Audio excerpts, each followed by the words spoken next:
ಉಡುಪಿ ಜಿಲ್ಲೆಯ ಕುಂದಾಪುರ ತಾಲೂಕು ಹೆಮ್ಮಾಡಿ ಎಂದಾಕ್ಷಣ, ಅದರಲ್ಲೂ ಬಹುಮುಖ್ಯವಾಗಿ ಜನವರಿ ತಿಂಗಳು ಬಂದಾಕ್ಷಣ ಇಲ್ಲಿ ಒಂದು ರೀತಿಯಲ್ಲಿ ಕೃಷಿ ಮಾಡುವಂತಹ ಬಹುತೇಕ ಪರಿಸರ ಒಂದು ರೀತಿ ಹಳದಿಮಯವಾಗಿ ಕಾಣ್ತದೆ.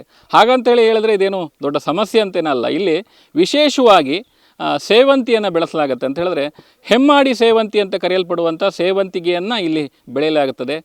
ಮುಖ್ಯವಾಗಿ ಇಲ್ಲಿ ಹತ್ತಿರದಲ್ಲಿ ಬರುವಂಥ ಮಾರಣಕಟ್ಟೆ ಅನ್ನುವಂಥ ದೇವಸ್ಥಾನಕ್ಕೆ ಇಲ್ಲಿಂದ ಹೂವು ಸಮರ್ಪಿತವಾಗಬೇಕು ಅನ್ನೋ ಉದ್ದೇಶಕ್ಕೆ ಒಂದು ದೈವಿಕ ಭಾವನೆಯಿಂದಲೇ ಈ ಕೃಷಿಯನ್ನು ಮಾಡಲಾಗುತ್ತೆ. ವಾಣಿಜ್ಯ ಕೃಷಿ ಆಗಿದ್ದರೂ ಕೂಡ ಒಂದು ದೇವರಿಗೆ ಹೂವು ಸಮರ್ಪಣೆ ಮಾಡಬೇಕು ಅನ್ನೋ ಉದ್ದೇಶಕ್ಕೋಸ್ಕರನೇ ಇಲ್ಲಿ ಈ ಸೇವಂತಿಗೆಯನ್ನು ಬೆಳೆಸುವಂಥ ಪರಿಪಾಠ ಇದೆ. ನಾವೀಗ ಹೆಮ್ಮಾಡಿಯ ಸೇವಂತಿಗೆ ಬೆಳೆದಿರುವಂಥ ಗದ್ದೆಯಲ್ಲಿದ್ದೇವೆ, ನೀವು ನೋಡ್ಬೋದು.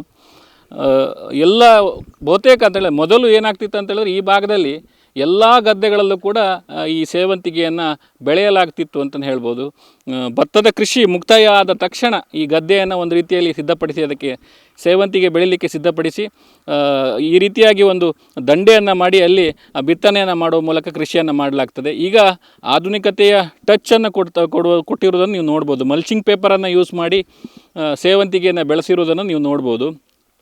ಈ ಬೆಳೆಗೆ ಚಳಿ ಅತಿಯಾದರೆ ಅದು ಬೇಗ ಹೂವಾಗ್ತದೆ. ಯಾಕಂತ ಹೇಳಿದ್ರೆ ಮಳೆಗಾಲ ಅಥವಾ ಏನು ಭತ್ತದ ಕೃಷಿಯ ಕಟಾವಿನ ಬಳಿಕ ಮಾಡುವ ಲೆಕ್ಕಾಚಾರದ ಪ್ರಕಾರ ಜನವರಿ 14ರ ಒಳಗೆ ಈ ಬೆಳೆ ಅನ್ನುವಂಥದ್ದು ಕೈಗೆ ಸೇರಬೇಕು ಅನ್ನುವಂಥದ್ದು. ಯಾಕಂತ ಹೇಳಿದ್ರೆ ಮಕರ ಸಂಕ್ರಾಂತಿಯ ದಿನದಂದು ಮಾರಣಕಟ್ಟೆಯ ಬ್ರಹ್ಮಲಿಂಗೇಶ್ವರನ ದೇವಸ್ಥಾನದಲ್ಲಿ ಈ ದೇವರಿಗೆ ಈ ಹೂವು ಸಲ್ಲಿಕೆ ಆಗೋದ್ರಿಂದ ಅದೇ ಒಂದು ಕಾನ್ಸೆಪ್ಟಲ್ಲಿ ಅಂದರೆ ಅಲ್ಲಿಗೆ ಸಲ್ಲಿಸಬೇಕು ಅನ್ನೋ ಉದ್ದೇಶಕ್ಕೆ ಈ ಬೆಳೆಯನ್ನು ಬೆಳೆಸುವಂಥದ್ದು ವಿಶೇಷ.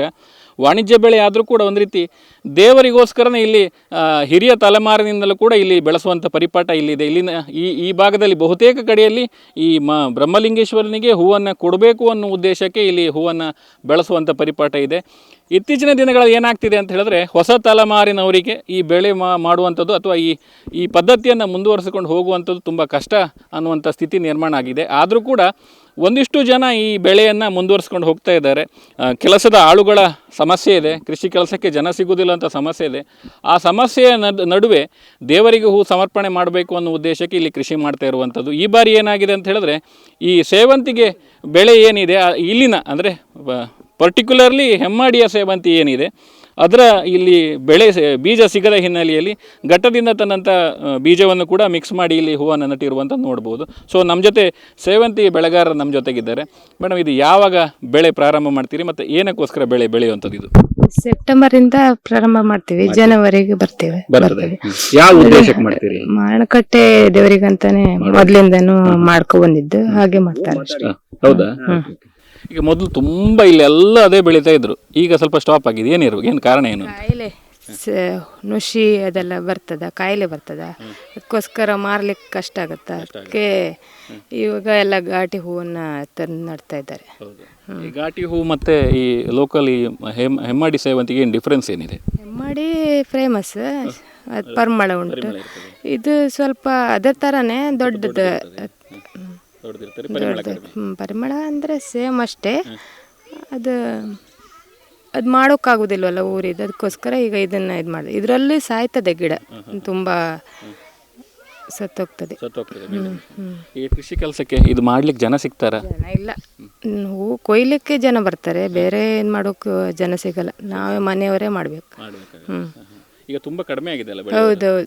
ಈಗ ಮೊದಲು ತುಂಬ ಗದ್ದೆ ಮಾಡ್ತಿದ್ರು, ಈಗ ಅರ್ಧ ಗದ್ದೆ ಮಾಡ್ತಾರೆ ಒಬ್ರವ್ರು ಅಷ್ಟೇ. ಈ ಸಾರಿ ಈಗ ಸ್ವಲ್ಪ ಬೇಗ ಹೋಗಿ ಬಂದಾಗ ಕಾಣ್ತಾ ಇದೆ, ಏನಿರ್ಬೋದು ಕಾರಣ? ಚಳಿಗೆ ಈ ಸಲ ಬೇಗ ವಾತಾವರಣ, ಮೋಡ, ಕಾಯಿಲೆಲ್ಲ ಜಾಸ್ತಿ, ಹಂಗಾಗಿ ಬೇಗ ಬಂತು ಹೊಸ ಚಳಿ ಇರೋದ್ರಿಂದ ಬಂದಿರೋದು. Okay, thank you.